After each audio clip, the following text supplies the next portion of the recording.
So to start off, we're going to need some formulas, and just to get them straight, right? So area of a rectangle is essentially length times width.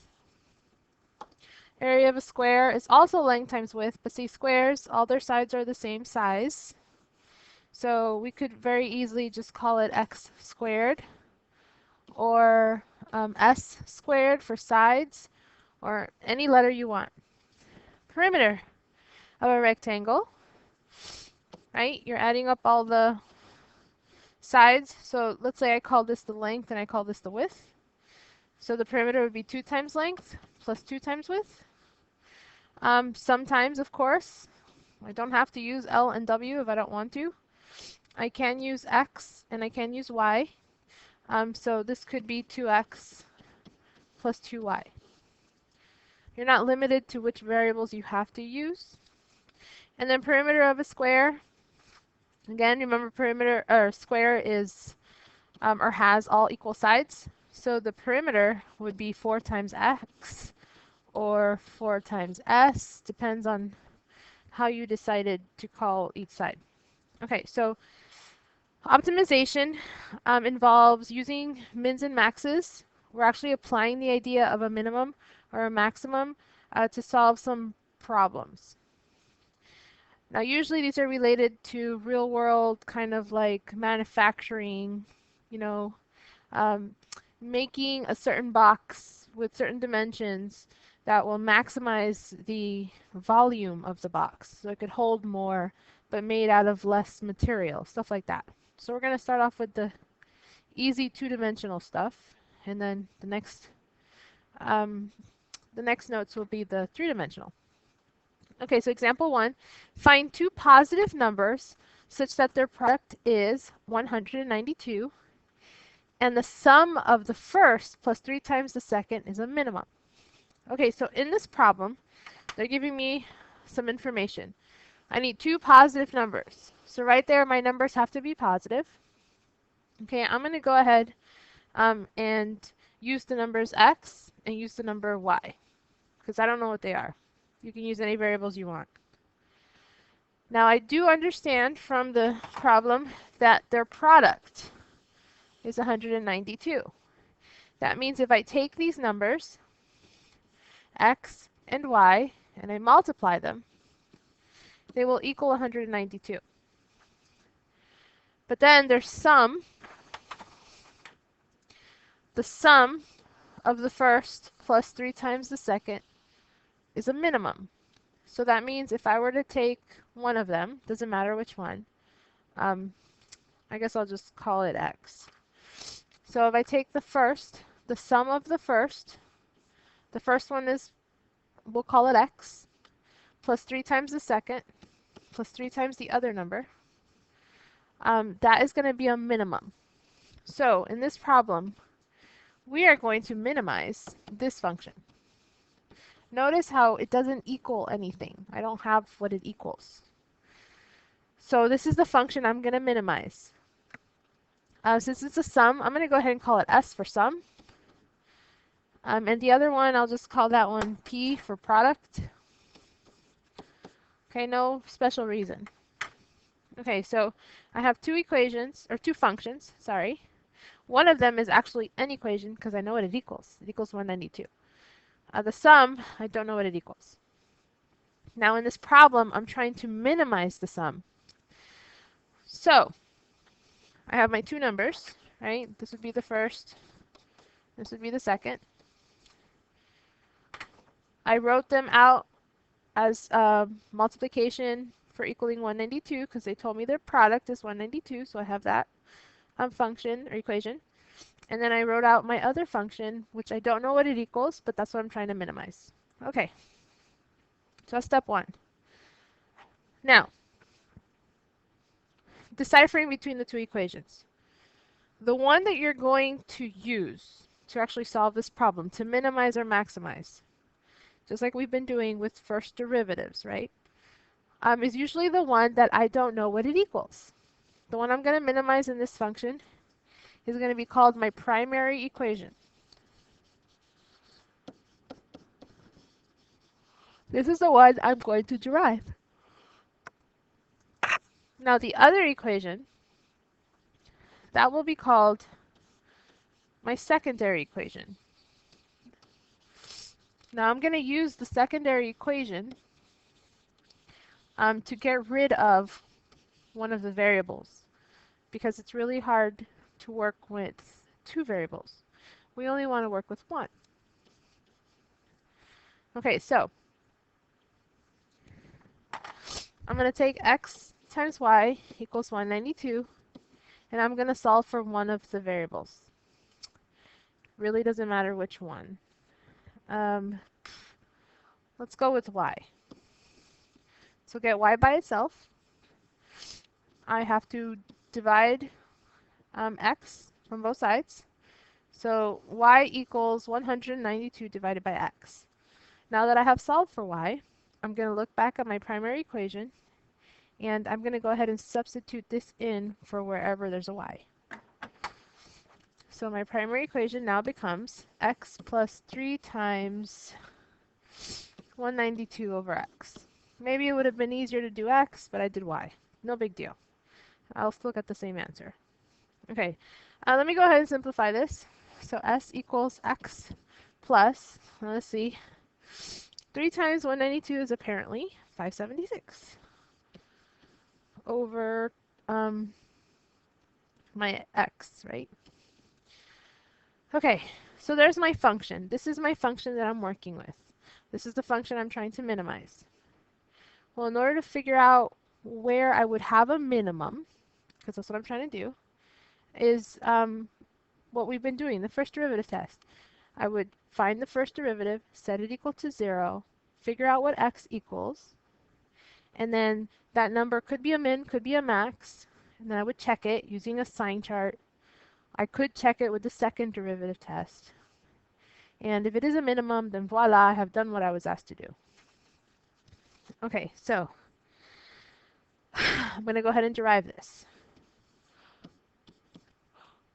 Derivative of x is 1, and then the derivative of 576 divided by x is going to be negative 576 divided by x squared. So I would hope that we're at the point that I don't need to show you that. But just in case, okay, 576 over x is equal to 576x to negative 1. If I derive that, I bring the negative 1 to the front, so 576 is now negative. And then this x, I subtract another exponent from it. Now this would be written as negative 576 over x squared. Okay? So that's where I got that part from. Okay. Now back to my derivative. So I take my derivative, set it equal to 0. So 1 minus 576 x squared equals 0. And I'm trying to get the x by itself, right? So subtract 1 from both sides. I end up with negative 576 over x squared equals negative 1. Or I could just make them both positive. Make my life a little easier. All right, cross multiply. I get x squared equals 576. Square root. And I get x equals plus or minus 24. The square root of 576 is 24. It could be negative, it could be positive. Now, these are my two values. But of course, let me recall back to the problem. The very first thing it told us was find two positive numbers. So negative 24 is not going to work. Okay, I'm only going to focus on positive 24. So this could be my minimum. Unfortunately, and it might seem tedious, but you actually do have to check. So very quickly, let's do a little sign chart. So here's 24. I need a value to the left and a value to the right. Now once again, remember when I said both numbers had to be positive? If I multiply a number with 0, I'm going to end up with 0. So there's no way it could equal 192. So when I'm picking my test values, right? I need to be careful with what numbers I'm choosing. Okay, 24 to the left of 24, the best and nicest, easiest number to choose would just be 1. Please do not choose 0. Okay, 0 cannot be in this at all, right? So because if I pick 0 and I plug these numbers back into the derivative, right? If I plug in 0, what happens right here? Okay, that's a problem.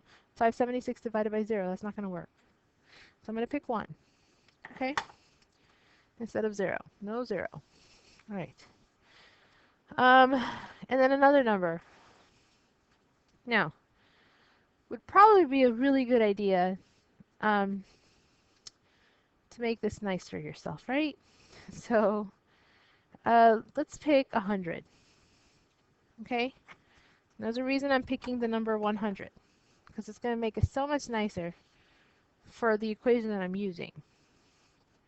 All right, so you would plug in 1. Okay, so I would get 1 minus 576 over 1, which is negative, right? So 1 minus 576, which is negative 575. That's a negative number. So that's, oh, I said negative, but that's not what I wrote.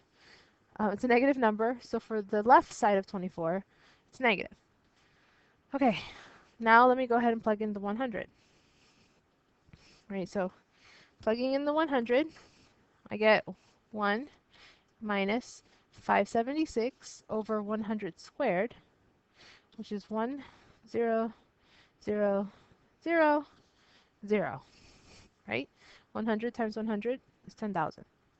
So let's see, 576 over 10,000, it's a really, really, really small number, right?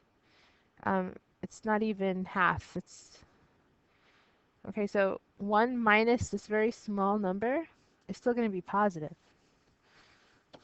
And if you want to go ahead and pop out the calculator and be like, okay, 576 divided by 1,000, or 10,000, sorry, you'll see that it's 0.0576.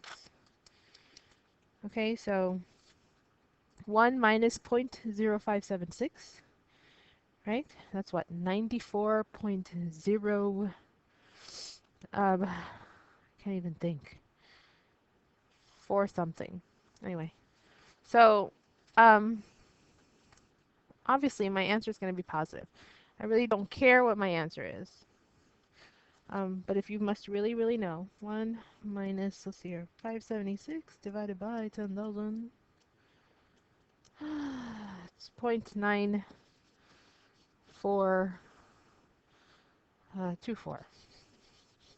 which is a positive number. Okay, so still, whatever I said stands. Now you don't have to use 100. You could have used 25. And then you would have ended up with 576 divided by 25 squared. And you would have gotten 0.92. So 1 minus 0.92, still positive. Okay, so, all right, anyway, so looking at this, I see that my function is decreasing and then increasing. So, oh, look at that. That's a minimum. So yes, the x I found is a minimum. So it would be, yay. So the problem asked for the 2 positive numbers. So x equals 24. And then y, right here. That's how you would find y. Y is 192 divided by 24, which apparently is 8. And there you go. Those are my 2 positive numbers that would create a minimum when I would add the first plus 3 times the second. All right, this is a try it. Please stop now the video and see if you can do it. All right. Okay, so to start off, we have find 2 numbers whose sum is 20 and whose product is as large as possible. Large as possible means maximize. So we're looking for a maximum. Sum is 20 means I have these 2 numbers and I add them and they equal 20. Product means multiplication, which means I multiply both of these numbers and they need to be the maximum they can possibly be. Notice how the product is the equation or function that I don't have an equal to for. Like, what does it equal? Therefore, this is my primary function. And since the sum is what I actually know what it equals to, this is going to be my secondary. So if you were having trouble getting started, here's the information. This would be another good chance to go ahead and stop the video and try to do it yourself if you couldn't start on your own. Okay, so now I used the secondary equation to solve for one of the variables. So what I did was I solved for y, which means I got y by itself, and y equals 20 minus x. Okay, so I'm talking about right here.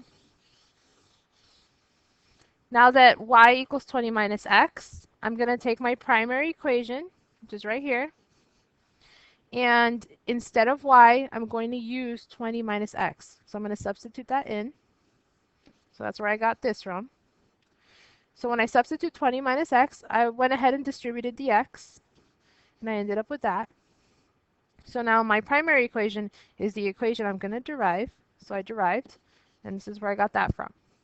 So now I'm going to take my derivative and set it equal to 0 and figure out what x equals. All right, so I solved for x. X is 10.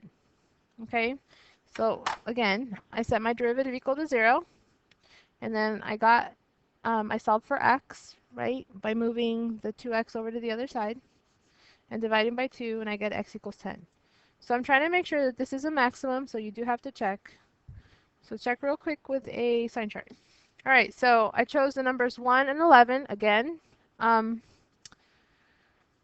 0 wouldn't actually be a problem in this example. But anyway, so I picked 1, and when I plug it in to the first derivative, because this is the first derivative test, I get 20 minus 2, which is positive 18. And then when I plug in 11, I get 20 minus 2 times 11, which is 22, which is negative 2. So I get a negative. So my function is coming up and then coming down. So this is definitely a max. There is a maximum at x equals 10. So this number is definitely going to work. But now that I have x equals 10, I have to figure out what y is. Now remember, y was 20 minus x. So I go ahead and I plug in 10, and I get 20 minus 10, which means y is 10. And here are my answers. They just happen to be the same number. Okay, sometimes a lot of the questions, both numbers are going to be the same. Sometimes they're not. So in the first example, they weren't the same. In this example, they are the same. No big deal. Okay, example 2. Find the length and width of a rectangle that has an area of 32 square feet and a minimum perimeter. Okay, so again, you need a primary equation and a secondary equation. So find the length and width. So we're going to go ahead and just call it L and W. It's a rectangle and it has an area of 32 square feet. So the area, which is length times width, okay, equals 32 feet. Now they want me to minimize the perimeter. So this first equation that I wrote, I actually know what it equals. Okay, the area is 32. So this is my secondary equation because I actually know what it equals. I'm going to use it to get rid of one of my variables.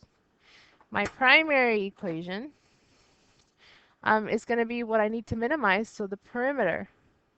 So perimeter of a rectangle is 2 times the length plus 2 times the width. Notice I have 2 variables.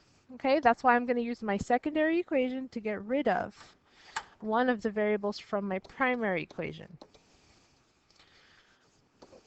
Okay, now again, remember, the secondary you usually know what it equals. The primary, you don't know what it equals. It's a function that you're going to derive.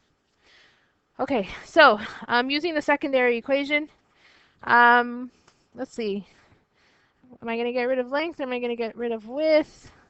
Let's go ahead and get rid of length. To get rid of length, that means I'm going to solve for the length. So the length should equal 32 divided by W. So now I'm going to use this, and I'm going to replace L in my primary equation. So I have P equals 2 times 32 over W plus 2W. Let me simplify that a little. I get 64 over W plus 2W. So there's my function. That's what I have to derive. So derive it. Again, 64 over W is negative 64 over W squared plus 2.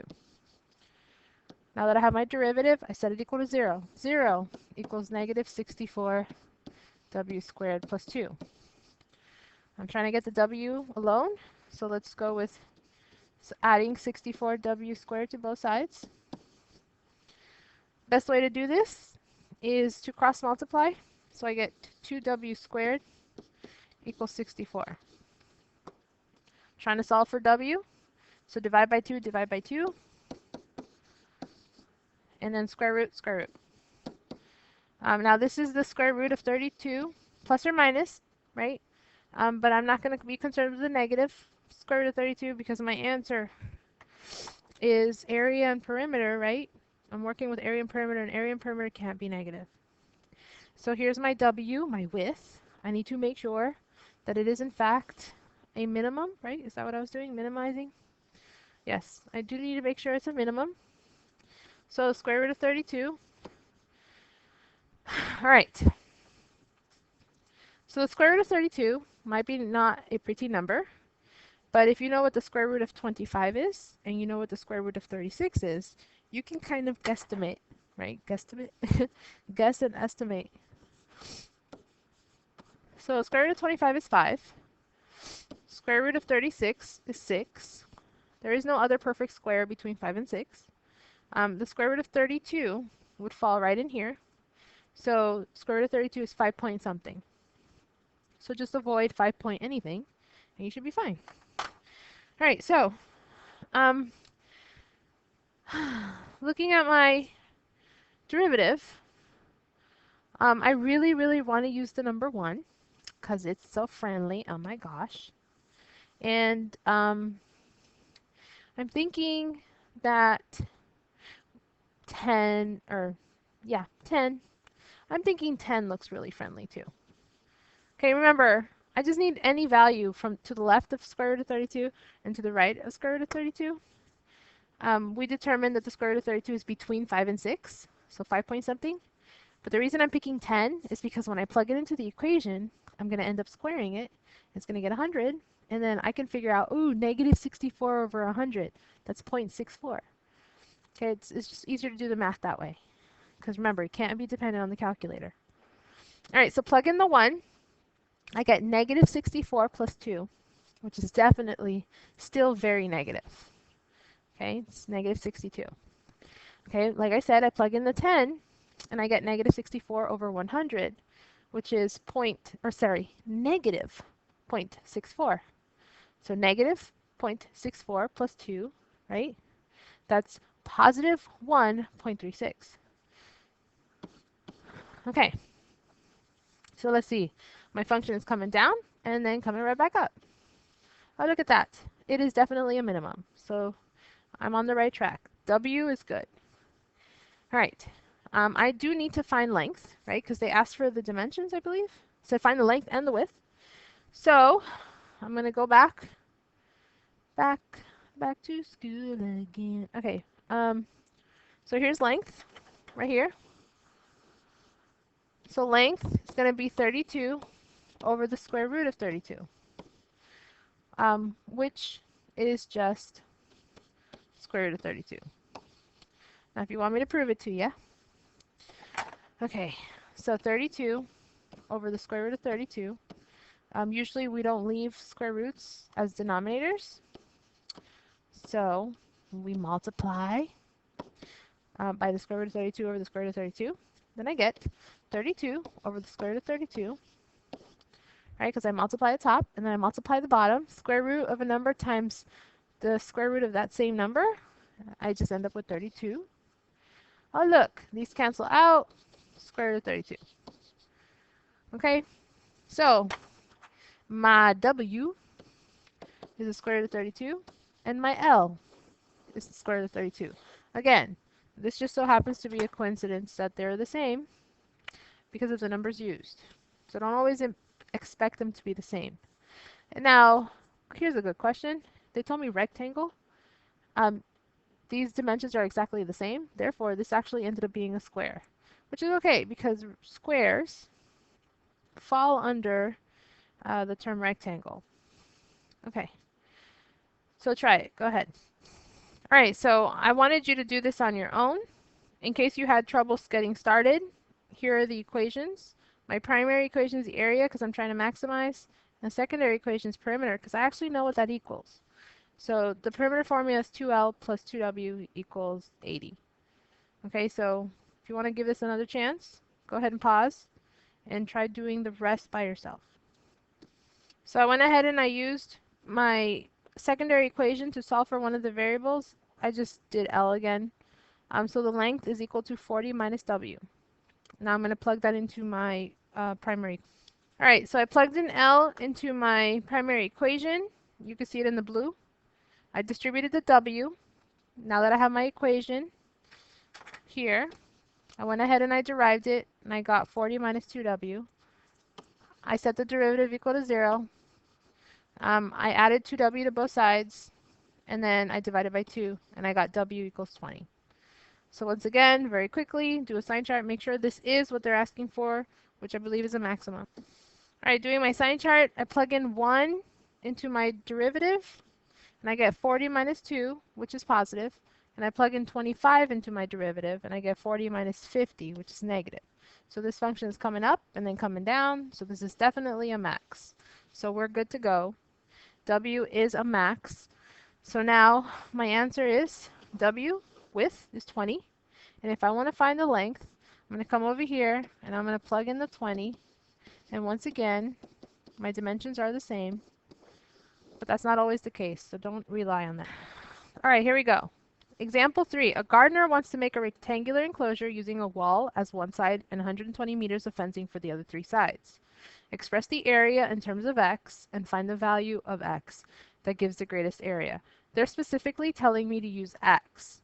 So I'm just going to use x and y, and I'm going to solve for y, and everything in my equations are going to have x's in it. Okay, so first of all, Gardner wants to make a rectangular enclosure using a wall as one side. So here's my wall. So then I have something rectangular. Okay.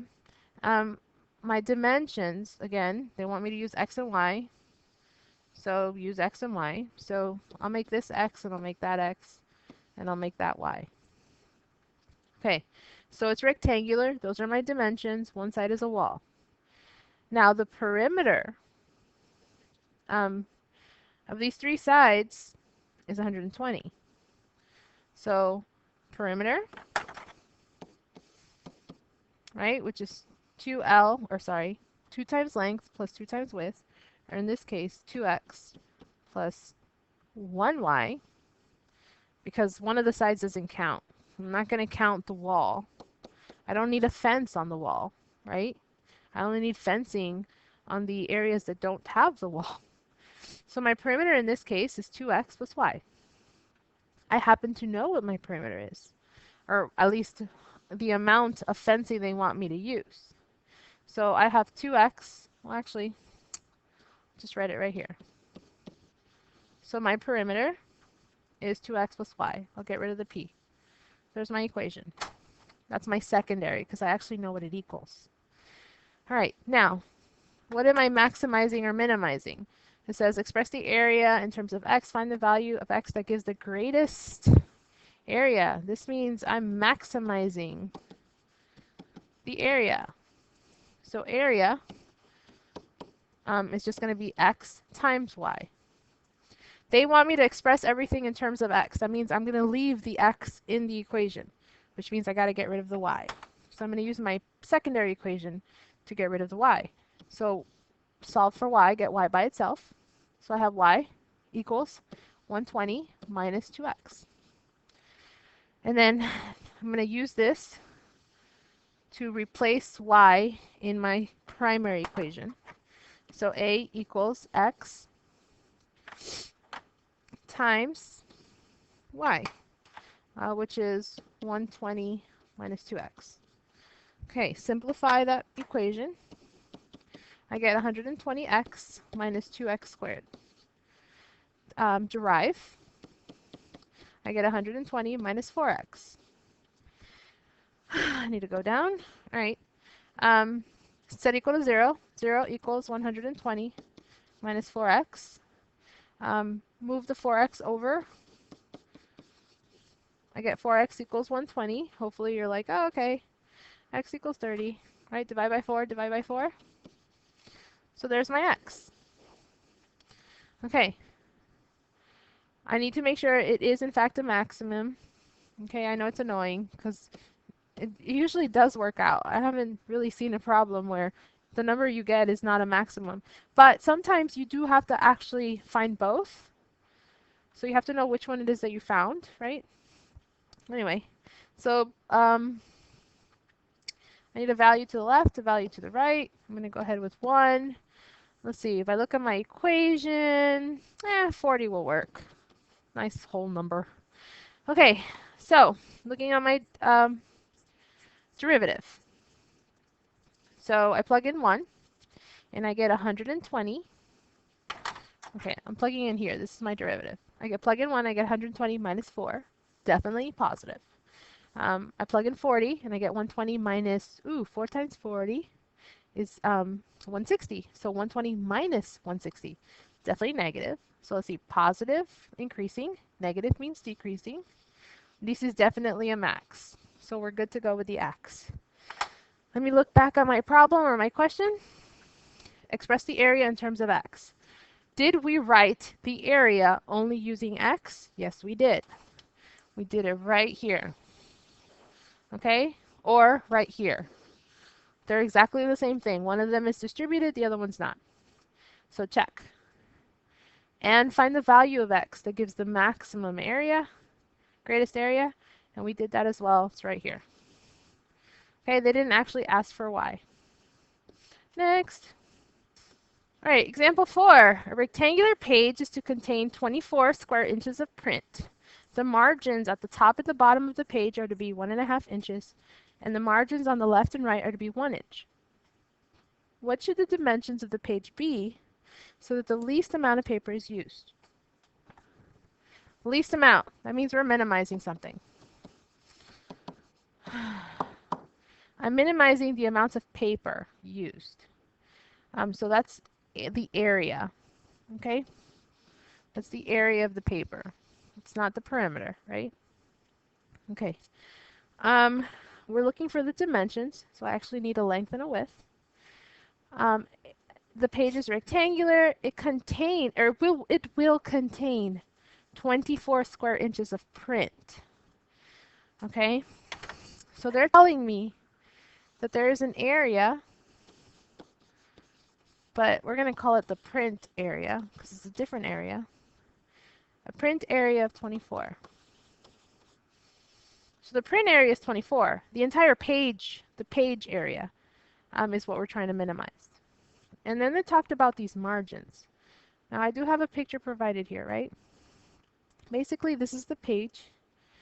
They decided that they were going to call this length from here to here y, and they decided to call the length from here to here x. Okay? Now remember, this is the print area. This, we'll call it P for print area. I hope you don't get it confused with perimeter. I'm sorry, I am telling you what it is. Print area. Let's just call it PA. Print area is going to be 24. Okay, so what I understand from this right here is that the print area is going to be 24, which is x, right? This is x, and this is y. X times y. All right, so my print area is x times y, and I happen to know that it equals 24, or will be 24. Okay, what I'm trying to minimize is the entire paper. So, the dimensions from here to here are not y, they're y plus 2 inches, right? The margins. The dimensions from here to here are not just x, they're x plus 3, because 1/2 plus 1/2 inches is 3. So those are the dimensions of the entire page. What I'm trying to minimize is the area of the entire page.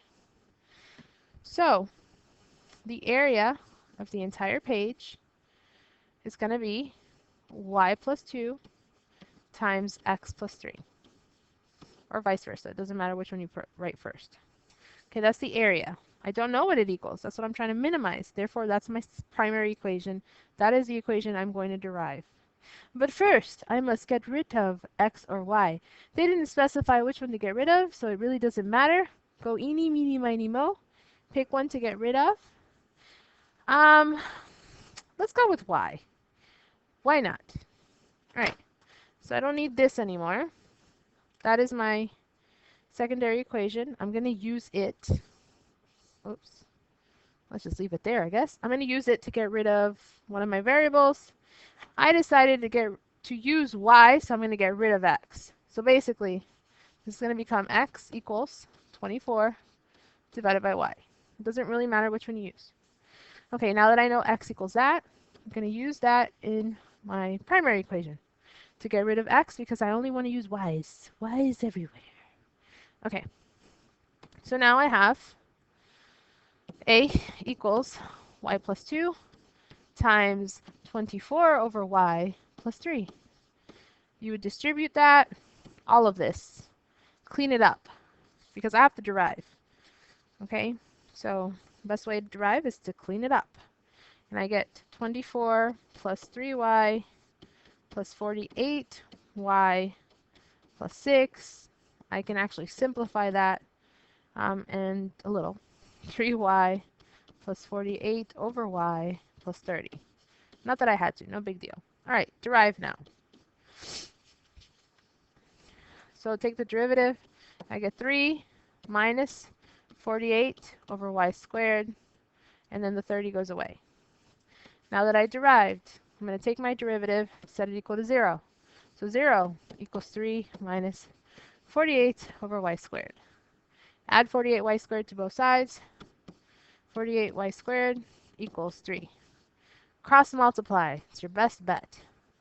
So I get, 3y squared. That's a funky looking y. 3y squared equals 48. Divide both sides by 3. So y squared equals 16. Square root. Y equals plus or minus 4. But because this is actually area, I'm not interested in the minus 4. So we're going to stick to y equals 4. Very quickly, make sure that this is, in fact, a minimum. So pick two numbers. I'm going to go with 1 and 5. Plug them into your derivative. So right here. You know what? I lied. I don't want to use 5. I want to use 10. Because looking at that derivative, I want to use 10. Okay, you could do that. Please, let's be smart about this. Make it easier for yourself. So plug in the 1. I get 3 minus 48, which is definitely negative. Plug in the 10. I get 3 minus 48 over 100. 48 over 100 is 0.48. So 3 minus 4.8 is still positive. So I'm coming down and coming up. Definitely a minimum, sorry. So we're good. Y equals 4 is totes going to work, right? Totally. Now if I remember, I'm supposed to be finding the dimensions. So y is 4. Let me come up here. What I'm telling you is that this right here is 4. They want the dimensions of the page. Okay? The page dimensions are these numbers right here. Right? X plus 3. And where's the other one? Y plus 2. So me knowing that y is 4, right? Let's go ahead and call that width. So the width is going to be y plus 4, or y plus 2, which is 4 plus 2, which is 6.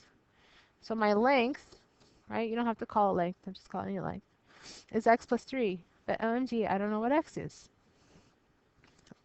But I can certainly find out. Okay, so now, remember this right here? X is equal to 24 divided by y. So, if y is 4, x is equal to 24 divided by 4, which is 6. Okay, so this helps me figure out that x is equal to 6. All right, so now that I've got that, I come back over here to filling out what the length is. So the length, x plus 3, is going to be 6 plus 3. Okay, now you don't have to use L and W if you don't want to. You don't have to. You could just tell me the dimensions are 9 inches by 6 inches, or 6 inches by 9 inches. No big deal. Okay, and there you go. If you're brave, I would try example 5 on your own. It is very similar to example 4. Try your best. Why not? But I'm going to go ahead and half explain it and half do it off air, I guess that you would call it. All right, to start off, the print area is going to be 30 square inches. Okay, and I'm minimizing the area of the entire paper, just like the other problem. So a rectangular page is to contain 30 square inches in print. The margins on each side are 1 inch. Find the dimensions of the page so that the least amount of paper is used. I guess I forgot the word is. All right, so let me draw a picture real quick. So here's my page. It's going to have 30 inches of print. Okay, so this area in here is 30 inches. All right, I'm going to go ahead and call this X. I'm going to call this Y. They do have margins, just like the other page, of 1 inch all the way around. So from here to here, this is X plus 2, because 1 inch for over here and 1 inch for over here. For the Y, same thing. There's an inch over here and an inch over here. So from here to here, I'm going to have Y plus 2. So they want me to minimize the area of the whole entire page. So the area of the page itself is Y plus 2 times X plus 2. That's what I'm going to minimize. That's my function that I'm going to derive. Well, I need a secondary equation to get rid of one of those variables. So my secondary equation is the area inside. So this right here, the area of the printed words, right? So that is going to be X times Y, and I happen to know that it's going to equal 30. Okay, so this is the area of in here. That's my secondary equation because I actually know what it equals. I'm going to get rid of one of the variables. How about we just go ahead and get rid of Y again?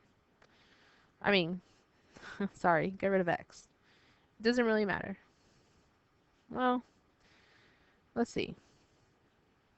I got rid of Y last time. Let's get rid of X this time. Or, I understand myself. I'm sorry. Okay, so what I'm going to do is I'm going to solve for Y, because last time I solved for X. There. So Y is going to equal 30 over X. Okay, so now that I know what this equals, I'm going to take this, I'm going to plug it in right there. Okay, so A equals 30 over X plus 2 and X plus 2. So you're going to distribute and simplify and all that good math stuff, right? And you're going to get 30, well actually 34, I'll go ahead and do it all in one step. 34 plus 2x plus 60 over x. So there's my function. I'm going to derive it. So I get 2 minus 60 over x squared. Okay, I'm going to set my derivative equal to 0,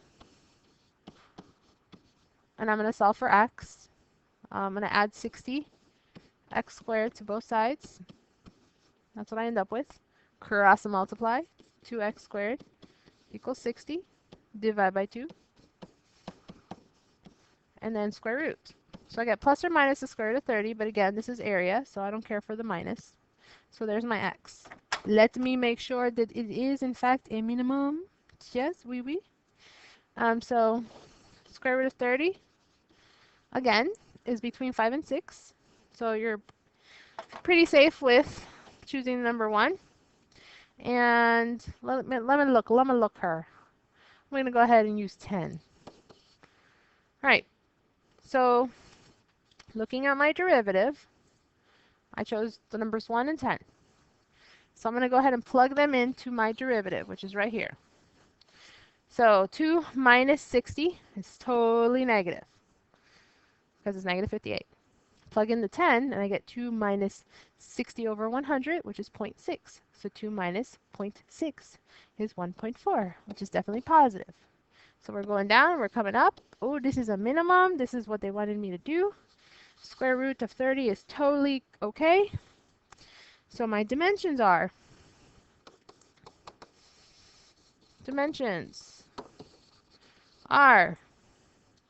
let me see, y plus 2 and x plus 2.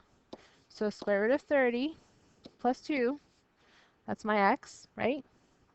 And then you could probably figure that out with a calculator. And then y, OMG, how can I figure out y? So remember this baby right here? Y is equal to 30 over x. So y is equal to 30 over the square root of 30, which happens to be the square root of 30. Okay? So my other dimension is square root of 30 plus 2. So actually the same. Plug that in the calculator, and I got 7.477. Okay, and you can really, if you wanted to, you can write it like this. Oh, inches, sorry. And inches. These are my dimensions. Okay, we're finished. Try to do your homework.